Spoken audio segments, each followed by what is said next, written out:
من يهده الله فلا مضل له ومن يضلل فلا هادي له وأشهد أن لا إله إلا الله وحده لا شريك له وأشهد أن محمدا عبده ورسوله لا نبي بعده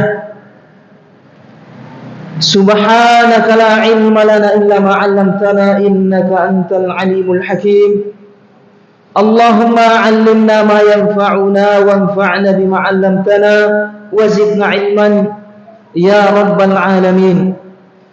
قال الله تعالى في كتابه العزيز يا أيها الذين آمنوا اتقوا الله حق تقاته ولا تموتن إلا وأنتم مسلمون. وقال أيضا يا أيها الناس اتقوا ربكم الذي خلقكم من نفس واحدة وخلق منها زوجها وبث منهما رجالا كثيرا ونساء واتقوا الله الذي تساءلون به والأرحام إن الله كان عليكم رقيبا. وقال أيضا يا أيها الذين آمنوا اتقوا الله وقولوا قولا سديدا يصلح لكم أعمالكم ويغفر لكم ذنوبكم ومن يطع الله ورسوله فقد فاز فوزا عظيما. وقال نبينا عليه الصلاة والسلام فإن أصدق الحديث كتاب الله وخير الهدي هدي محمد صلى الله على آله وسلم وشر الأمور محدثاتها فإن كل محدثة بدعة وكل بدعة ضلالة وكل ضلالة في النار. أما بعد جماعة Jumat rahimani wa rahimakumullah, marilah kita memuji Allah Subhanahu wa taala atas limpahan karunia, nikmat hidayah, keberkahan hidup. Dan juga kita memuji Allah Subhanahu wa taala atas nama-namanya yang husna dan perbuatannya yang maha sempurna. Kemudian semoga salawat dan salam selalu tercurah kepada Nabi besar kita Muhammad sallallahu alaihi wasallam. Adapun khutbah kita kali ini adalah berbicara tentang firman Allah Ta'ala, ala bidzikrillahi tatmainnul qulub. Ala, camkanlah, simaklah baik-baik, kata Allah Subhanahu wa taala dalam Al-Qur'an, bidzikrillahi, hanya dengan berzikir kepada Allah, hanya dengan mengingat Allah, tatmainnul qulub, hati menjadi tenang. Dalam ayat yang agung ini Allah menerangkan kepada kita bahwa tidak ada ketenangan, tidak ada kebahagiaan jika kosong dari zikir kepada Allah Subhanahu wa taala. Dan ketenangan itu hanya diperoleh dengan berzikir kepada Allah Subhanahu wa taala. Muncul pertanyaan, mengapa di sebagian kita atau manusia merasakan ketenangan, kebahagiaan, bahkan di situ tidak mengingat Allah Subhanahu wa taala. Seperti dia memakan makanan favoritnya, capaian-capaian dunia diraihnya, dia merasa bahagia, tenang. Dengan melihat sesuatu yang dia cintai, yang dia senangi, fasilitas dunia yang memadai, yang mewah, yang nyaman, itu dia merasa tenang dengan itu. Maka kita jawab, ketenangan dunia atau materi adalah ketenangan yang sifatnya sementara, ketenangan yang sedikit, bukan hakikat ketenangan yang disebutkan oleh Allah Subhanahu wa taala dalam Al-Qur'an. Ala bi dzikrillah tatmainnul qulub. Ketahuilah, hanya dengan mengingat Allah hati itu menjadi tenang, menjadi bahagia. Tapi yang dimaksud dengan ketenangan yaitu yang Allah kabarkan di dalam Al-Qur'an, wa mal hayatud dunya illa mata'ul ghurur. Tidaklah kehidupan dunia ini kecuali hanya mata'ul ghurur, nikmat yang sementara, nikmat yang sedikit. Mata'un qalil, kata Allah, nikmat yang sangat sedikit, dan itu kita rasakan. Mari kita bayangkan nikmat berupa makanan, misalnya makanan yang paling kita sukai,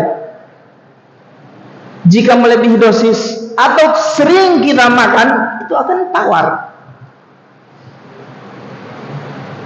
akan berubah dengan makanan yang lainnya, sama saja.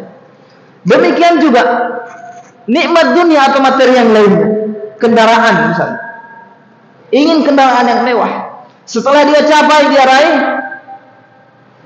dia akan merasa sama seperti yang lain, nikmat sementara. Silahkan kita bayangkan nikmat apa saja, apa yang pernah kita rasakan, itu nikmat yang sementara.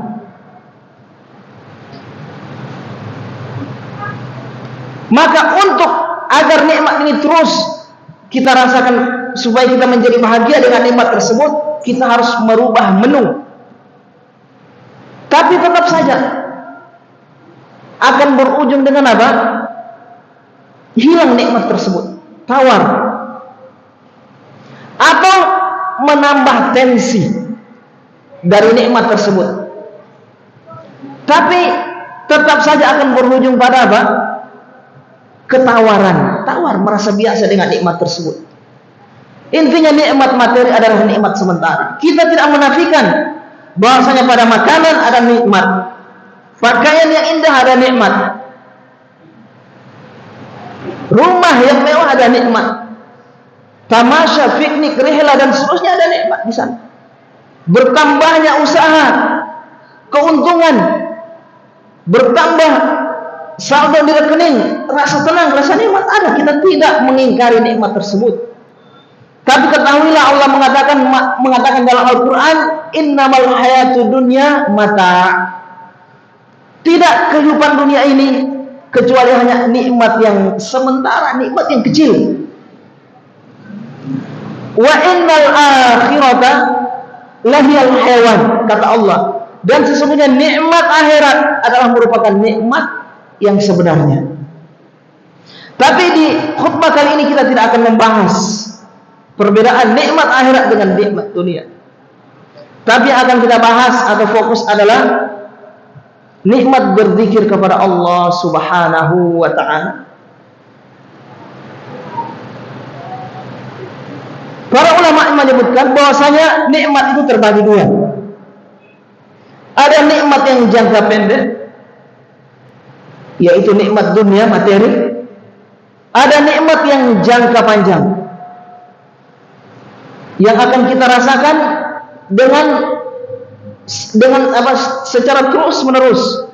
Bahkan di hari tua kita, ketika Allah masih mengizinkan kita hidup, kita akan tetap merasakan nikmat tersebut. Nah, nikmat yang sementara ini sudah kita terangkan sebagiannya tadi, yaitu nikmat dunia. Nikmat dunia atau materi ini ada dua. Ada nikmat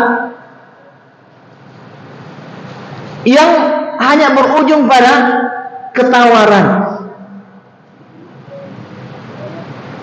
kebosanan,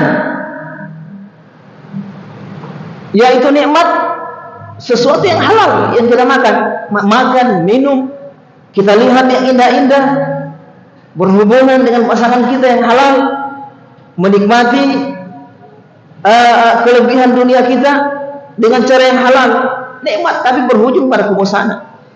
Di sana ada nikmat materi yang berujung, merasa nikmat dia, tapi berujung pada kesengsaraan. Apa itu? Yaitu nikmat dalam perkara yang haram, berzina misalnya, merasa nikmat tapi akan berujung pada kesengsaraan, mengambil harta orang lain, mengambil yang bukan haknya, menzalimi orang lain, merasakan nikmat tapi itu akan berujung pada kesengsaraan, kegalauan, kesempitan dada, hati, kesedihan. Maka jika kita ingin menikmati, silahkan menikmati yang halal. Tidak ada larangan dalam agama dan Allah tidak melarangnya. Namun di sana yang kedua ada nikmat yang maknawi, sifatnya maknawi, yaitu nikmat yang diperoleh oleh seseorang ketika dia berbuat kebaikan.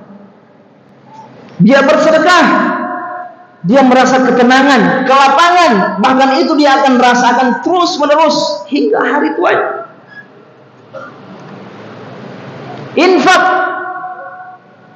kemudian nikmat sholat 5 waktu, dia berzikir kepada Allah Subhanahu wa taala. Nikmat yang akan dia rasakan terus menerus, kelapangan, kesejukan hati, bahkan hingga di akhir tuanya. Bahkan di akhirat dia akan merasakan nikmat yang akan dibalas oleh Allah dengan balasan yang membuat dia ridha, membuat dia puas dengan balasan nikmat tersebut. Itu nikmat ketaatan, yaitu nikmat melaksanakan perintah Allah dan menjauhi larangan Allah. Ketika berhadapan dengan hal yang diharamkan oleh Allah, dia tahu itu dilarang oleh Allah, tapi dia kekang dirinya, dia tahan nafsunya, dia akan merasakan kelezatan, kelapangan hati terus menerus hingga hari tuanya dia akan rasakan. Berbeda dengan orang yang bernikmat-nikmat dengan yang diharamkan oleh Allah Subhanahu wa taala. Memang nikmat sementara tapi akan berujung pada kesengsaraan. Maka mari kita mengejar nikmat yang terus menerus, nikmat jangka panjang, yaitu nikmat melaksanakan ketaatan, melaksanakan apa yang Allah perintahkan dan menjauhi apa yang dilarang oleh Allah Subhanahu wa taala. Nikmatnya bukan hanya jangka panjang di dunia tapi hingga di akhirat. Maka semoga Allah Subhanahu wa taala menjadikan kita orang yang diberi petunjuk untuk selalu melaksanakan ketaatan dan meninggalkan apa yang dilarang oleh Allah Subhanahu wa taala, sehingga kita menjadi orang yang tenang, orang yang berhati lapang, yang Allah sebutkan di dalam Al-Qur'an, man amila salihan, siapa saja, man umum, siapa saja, laki-laki, min dzakarin aw untha, kata Allah, baik laki-laki maupun perempuan, wa huwa mu'min, dia beramal soleh, melaksanakan perintah, menjauhi larangan, sementara dia beriman kepada Allah, beriman kepada hari akhirat, beriman kepada balasan surga dan neraka, beriman kepada pahala Allah Subhanahu wa taala. Falanuhyiyannahu hayatan thayyibah. Allah mengatakan, maka sungguh balasannya kami akan berikan, kata Allah, dia hayatan thayyibah, kehidupan yang indah, kehidupan yang bahagia, tenang, lapang. Itu yang dimaksud. Bahkan di kondisi kekurangan materi, dia dalam keadaan tenang. Ini yang dimaksud oleh Allah Subhanahu wa taala. Selama dia masih melaksanakan ketaatan, amalan soleh, dan menjauhi apa yang dilarang oleh Allah Subhanahu wa taala. Dan Allah juga memperingatkan kepada kita, orang yang tidak berzikir kepada Allah Subhanahu wa taala akan berada dalam kehidupan yang sempit. Allah mengatakan, "Wa man a'rada an dzikri." Siapa saja a'rada an dzikri, yang berpaling dan berzikir kepadaku. Termasuk makna zikir di sini adalah meninggalkan larangan dan melaksanakan perintah. Karena orang ketika dia mengingat itu perintah Allah, dia laksanakan, dia berzikir kepada Allah Subhanahu, berzikir dengan perbuatannya. Dia sholat, zikir dengan perbuatannya, sedekah, zikir dengan perbuatannya, bukan hanya dengan lisan, perbuatan zikir. Meninggalkan yang larangan Allah, dia berzikir kepada Allah. Kata Allah, siapa yang berpaling dari berzikir kepadaku, fa inna lahu ma'isyatan dhanka, maka sungguh dia akan mendapatkan penghidupan yang sempit. Kata para ulama, yaitu hati yang sempit, galau, selalu dirundung kesedihan, walaupun nikmat dunia dia rasakan, fasilitas dunia dia raih, dia akan berada dalam penghidupan yang sempit. Ada yang menafsirkan kehidupan yang sempit di dunia dan juga di alam barzakh dan juga di akhirat, wal iyadu billah. Ada yang menafsirkan demikian, yaitu bagi siapa ini? Bagi orang yang berpaling dan berzikir kepada Allah Subhanahu wa taala. Maka semoga Allah Subhanahu wa taala menjadikan kita orang yang berzikir kepadanya, sehingga kita mendapatkan kehidupan yang lapang, kehidupan yang bahagia.